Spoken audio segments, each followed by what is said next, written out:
तृप्तिर अवसाद नहीं जेते देखुथिले हैं नुआ दिशु थाई।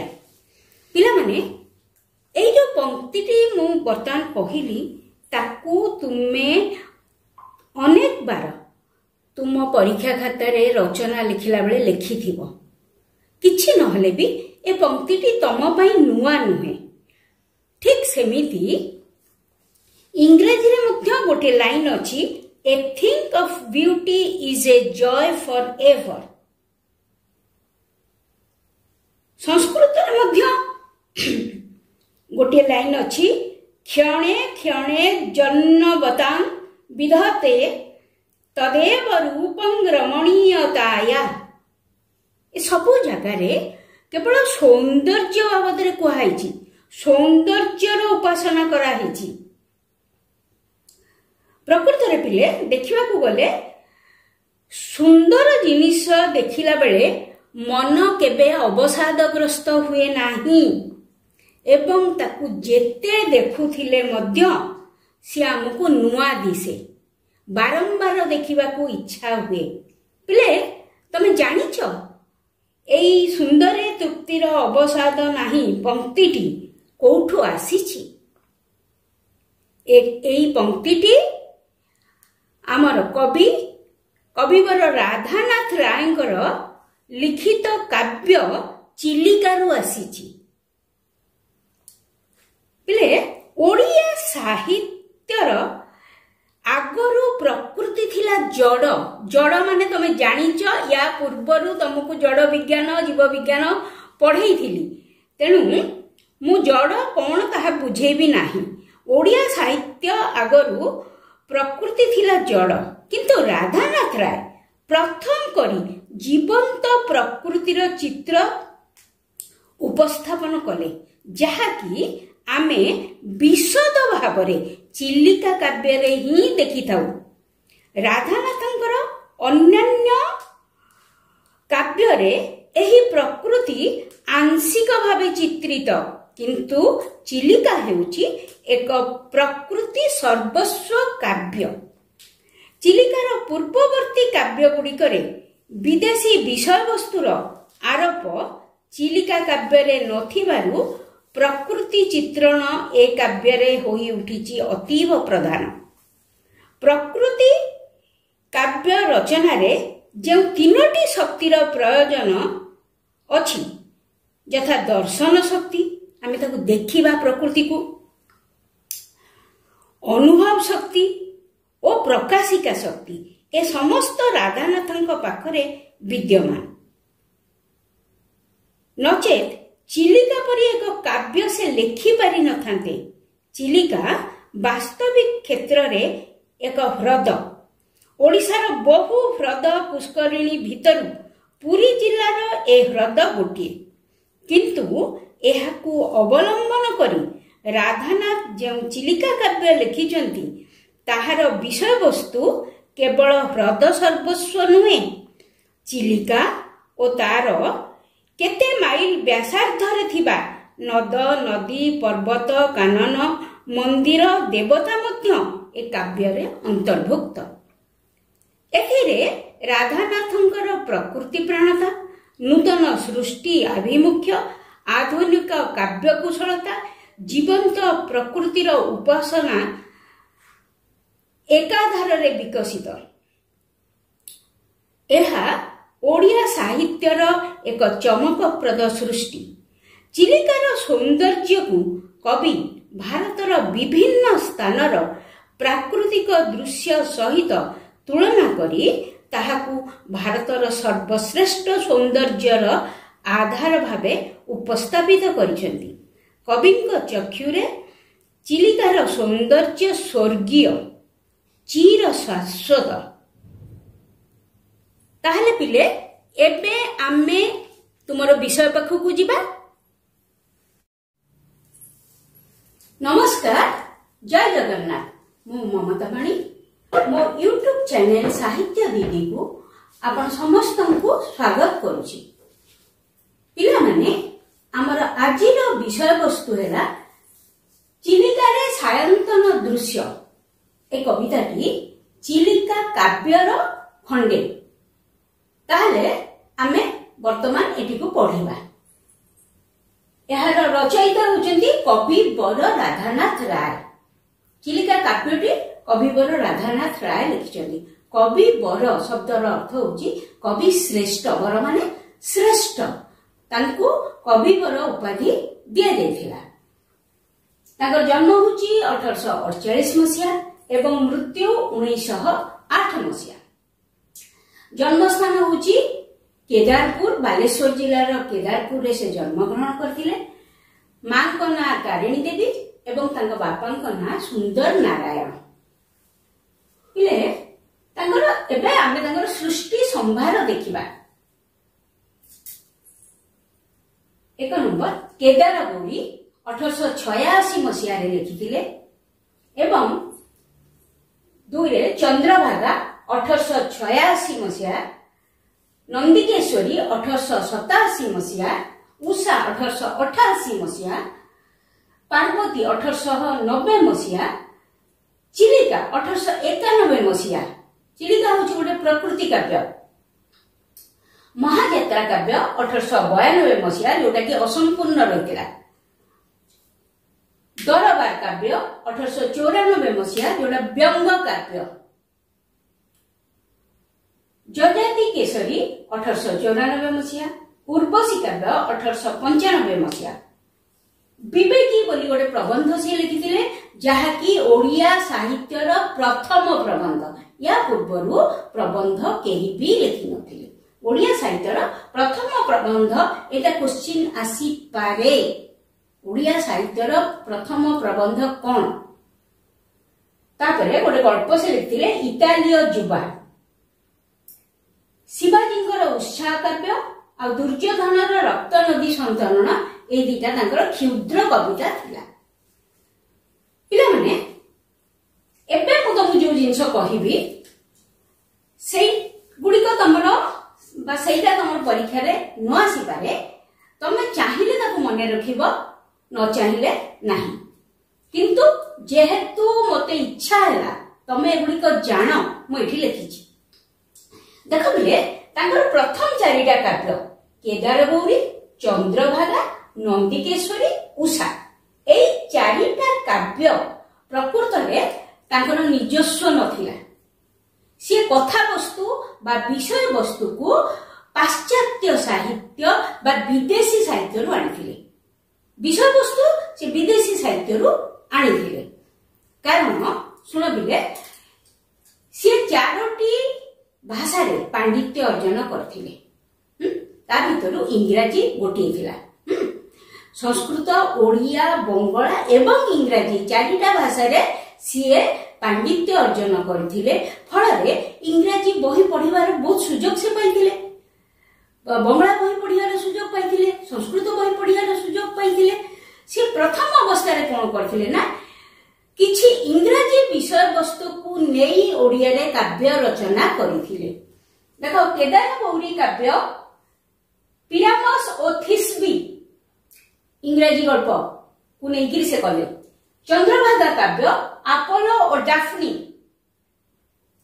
नंदिकेश्वरी शिला गल्प नेइकिरी से कले। उषा अटलांटा गल्प विदेशी। ये चारिटा विदेशी गल्प रो आधार रे ये चारिटा काव्य लिखिले। आपले जेतेबे ये चारिटा काव्य से लिखि देले विदेशी गल्प रो विषय वस्तु को नेइकिरी सेतेबे राधानाथ राय भारी निंदित होइतिले। लोक माने तांको थटा परिहास करथिले जे हम ओडिसा रे कोन किछि विषय वस्तु नाही जे हमें बाहर विषय वस्तु आनिबु। ता फल रे तांको भीतर गोटे परिवर्तन आसिला। तापर से लिखिले पार्वती काव्य। पार्वती काव्य रे विदेशी भाषार अल्प किछि प्रभाव पड़थिला।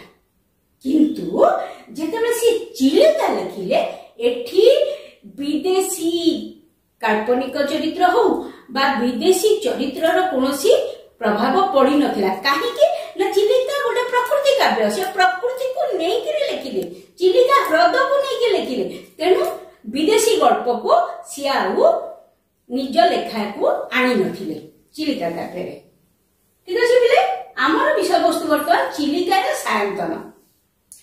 चिलिका काव्य मु तुमको या पूर्वर उपक्रम बेले कही चिलिका काव्य केवल चिलिका ह्रद को नहीं से लिखी ना चिलिकार आख पाख अंचल चिलिका भितर थिबा पहाड़ चिलिका भितर थिबा मंदिर चिलिकार मत्स्यजीवी ए समस्त को नहीं से चिलिका प्रकृति काव्य लिखिथिले। तांको पूर्वरु प्रकृति को एते जीवंत करके लिखि नथिले। तांको पूर्वरु प्रकृति जड़ थिला अर्थात तार जीवनी शक्ति को से देखै नथिले। प्रथम करी राधानाथ चिलिका काव्य रे प्रकृति को जीवंत करिकरी देखैले। एई लेखा रे तांकर कोन वैशिष्ट्य थिला तांकर लेखार वैशिष्ट्य चिलिका काव्यर वैशिष्ट्य प्रकृति प्रेरणता आधुनिक काव्य कुशलता।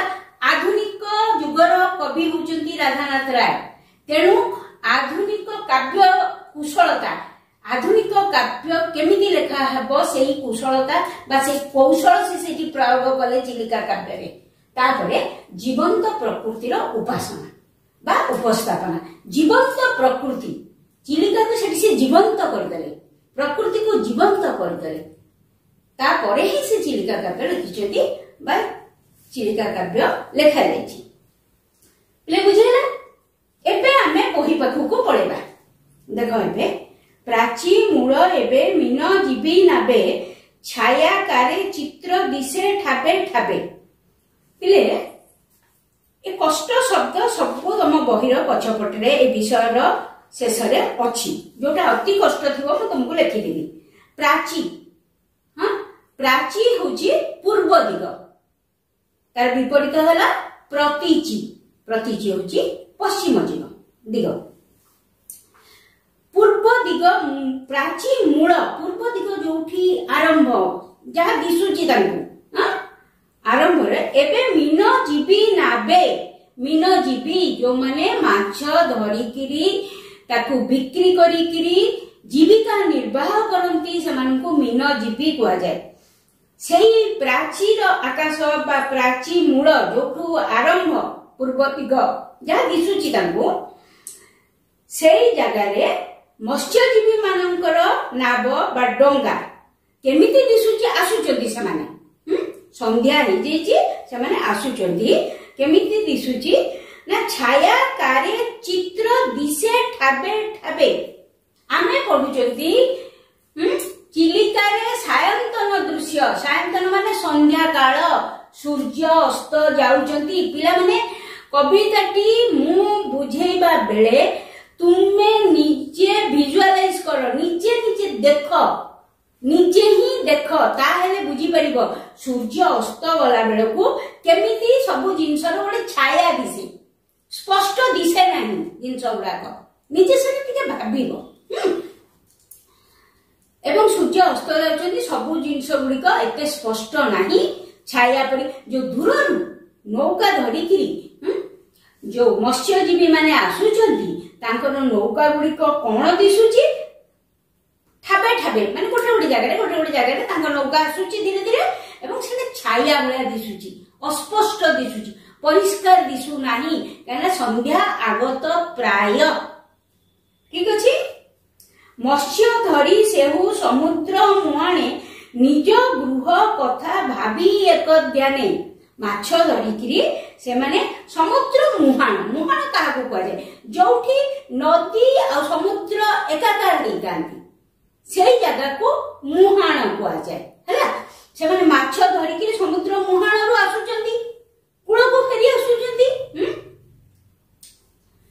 एवं जेतले से माने घर को फेरुचंती निज गृह कथा भाबी एक ध्याने तांकर कोन मन को आसुची केवल निज घर कथा स्कूल जेतेबेले तुम माने घर को फेर सेतेबेले आसिला बेले तमरा स्कूल कथा किछि मन पड़े केमिति घर पहुंचीबी मां कथा मन पड़े आज कोन रंधा आइची भाबुथबो केमिति खाइबी कोन करिबी तापर खेलिया जीबी घर कथा ही तुमे भाबो सेतेबेले केबे हेले तुम स्कूल कथा भाबो ठीक सेमिति कोन हुए ना सेमाने जेतबेले घर को फेरुचंती ତାଙ୍କର ଘର କଥା ହିଁ ମନେ ପଡୁଛି। ନିଜ ଗୃହ କଥା ଭାବି ଏକ ଧ୍ୟାନେ ଭାଲେରୀ ଶିଖରେ ସନ୍ଧ୍ୟା ତାରା ଦେଖି ଆସନ୍ତି ପଟିକା ମହଲ ଆସେ ଟେକି। ପିଲାମାନେ ଯେ ଭାଲେରୀ ହଉଛି ଚିଲିକା ଭିତରେ ଥିବା ଗୋଟିଏ ପାହାଡ ହେଲା, ତାରି ଶିଖର ଦେଶରେ ବା ତାରି ଅଗ୍ରଭାଗରେ ସେମାନେ କଣ ଦେଖୁଛନ୍ତି? ସନ୍ଧ୍ୟା ତାରା। ତୁମେ ଜାଣିଛ ସନ୍ଧ୍ୟା ତାରା କୋଉଠି ଦେଖାଯାଉଛି? ଭାଲେରୀ ଶିଖର ଉପରେ ଦେଖାଯାଉଛି ବା ଭାଲେରୀ ପାହାଡର ଅଗ୍ରଭାଗରେ ଦେଖାଯାଉଛି। ଆସନ୍ତି ପଟିକା ମହଲ ଆସେ ଟେକି। ପଟିକା ମାନେ ପାଲ, ସେ ଡଙ୍ଗାରେ ଯୋଉ ପାଲ ଟଣା ହେଇଥାଏ, ଯିଏ କି ପ୍ରକୃତରେ ପବନକୁ ନିୟନ୍ତ୍ରଣ କରେ, ସେଇ ପାଲ ଟେକା ହେଇଛି ଏବଂ ମହଲ ଆସେ ଖୁବ ଉଲ୍ଲାସର ସହିତ, ଖୁବ ଆନନ୍ଦ ମନରେ, ଖୁବ ଖୁସି ହେଇକିରି ସେମାନେ ଘରକୁ ଫେରୁଛନ୍ତି। ଘର ବାହୁଡା ଲୋକର ଆନନ୍ଦ ସବୁଠାରୁ ଅଧିକ। ତେଣୁ ସେମାନେ ଯେତେବେଳେ ଘର ବାହୁଡା ହେଇଛନ୍ତି, ଭାରି ମନ ଖୁସିରେ ସେମାନେ ଆସୁଛନ୍ତି। ତାଙ୍କ କଣ୍ଠୁ କବି ସୂର୍ଯ୍ୟ ଗୀତାମୃତ ଦୂରୁ ବହି ଆଣେ ଚିଲିକା ମାରୁତ। କଣ ହେଲା? ଏଇଠି ଗୋଟିଏ କଷ୍ଟ ଶବ୍ଦ ଅଛି ପିଲେ, ଯଦି କହିବ ମୁଁ ଲେଖି ଦଉଛି ତଥାପି। ମାରୁତ ମାନେ ପବନ।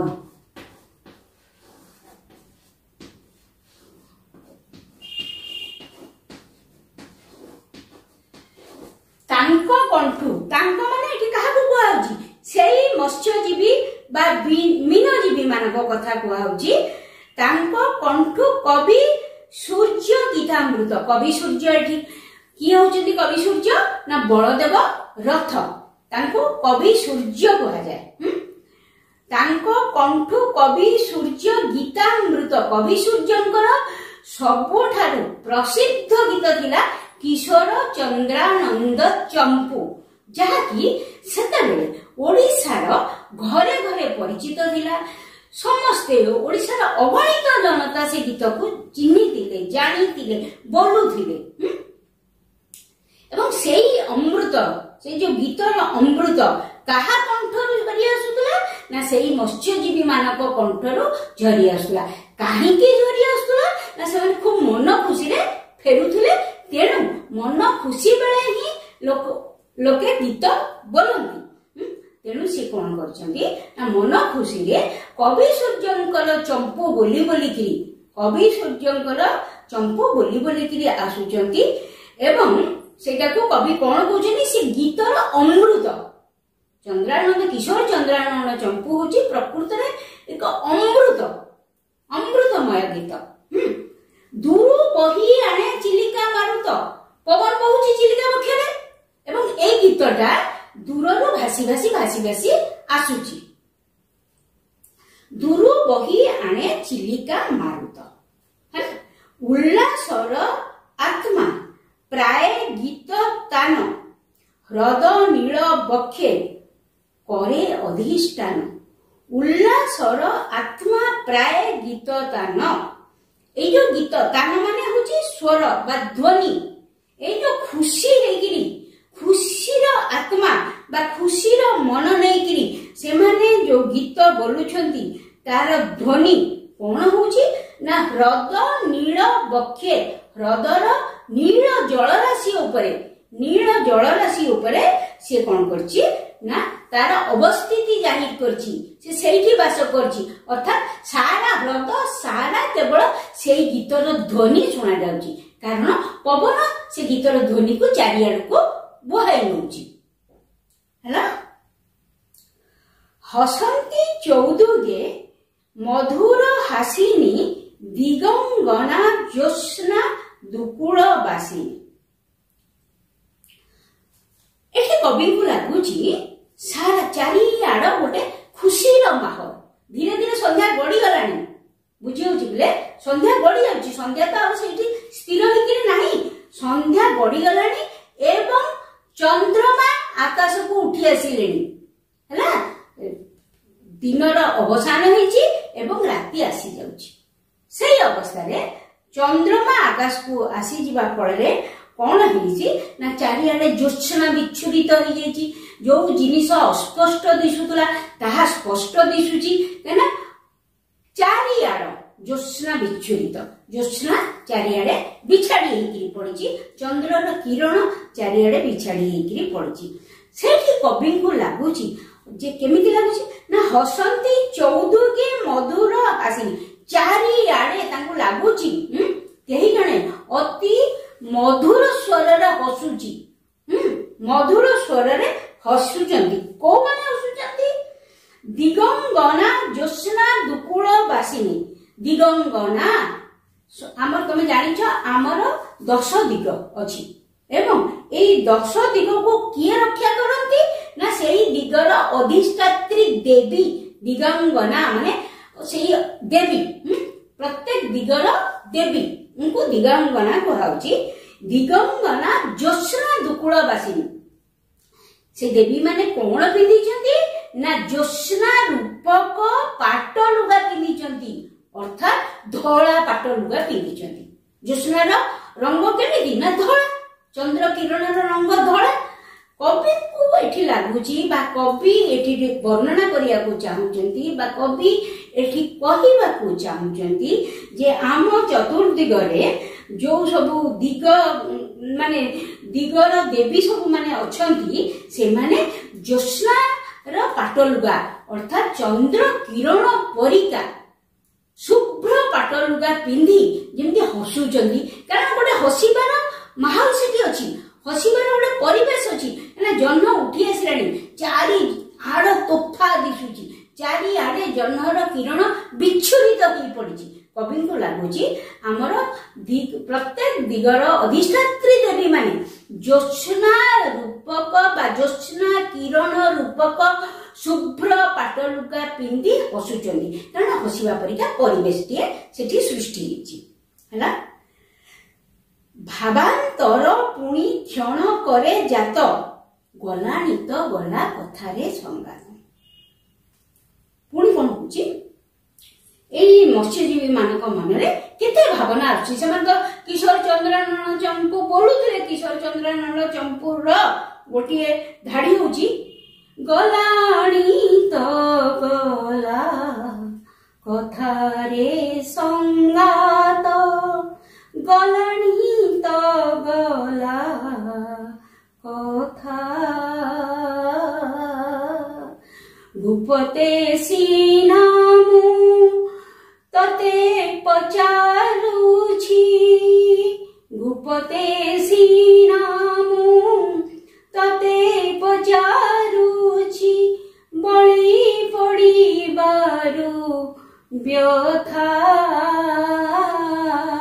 गलाणी तो गला कथारे संगात गलाणी तो गला कथा किशोर चंद्रानन चंपू पिले क अक्षर आरंभ होइकि ख अक्षर पर्यंत प्रत्येक अक्षर पाई गोटिए गोटिए कविता से लिखिचंती तो एटा ग अक्षर गलाणी तो गला कथारे संगात से मनरे केते प्रकार भावना आसुची घर को फेरुचंती एवं तांको पार्टी रो वर्तमान कोन आछि को गीत बाहरची ना गलाणी तो गला कथारे संगात पिला माने आजी आमे एई पर्यंत पढिबा मु भाबुची तमे एतिकी पर्यंत निश्चय बुझी दिबो आ जदी न बुझी थाओ ताहाले मते पचारिले मु ताकू आउ थरे बुझी देबी या पर क्लास रे आमे बाकी तक